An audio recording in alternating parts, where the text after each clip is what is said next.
பத்தினி பதிவிரதை தர்ம பத்தினி என்று பெண்களை ஏன் சொல்கின்றார்கள் தெரியுமா? பெண்களை திருமணம் செய்து கொடுப்பது கன்னிகா தானம் என்று சொல்வார்கள்.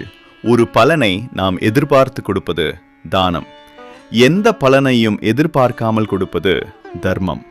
தனக்கு பின்தான் தானம் தர்மம் என்று கூறுவார்கள். ஆனால் தனக்கென்று எதுவும் கேளாது.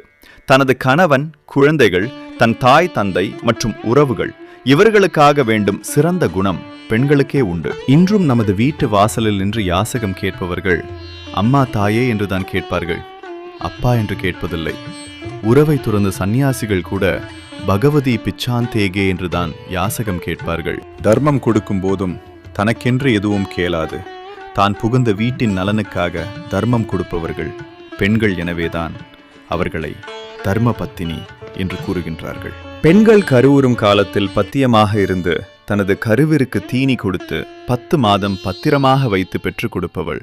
அந்த பத்திய தீனி உண்பதால் பெண்களை பத்தினி என்றும், பதி என்றால் கணவன், அந்த கணவனுக்காக சுமங்கலி விரதம் இருந்து கணவனின் ஆயுள் பலத்தை காப்பவள் பெண். எனவேதான் அவர்கள் பத்தினி என்றும் தர்ம பத்தினி என்றும் பதிவிரதை என்றும் சொல்கின்றோம். பெண்களை கடவுளாகவும் தேவியாகவும் வணங்கும் தேசம் நமது பாரத தேசம். பெண்களே நாட்டின் கண்கள். பாரத மாதாவிற்கு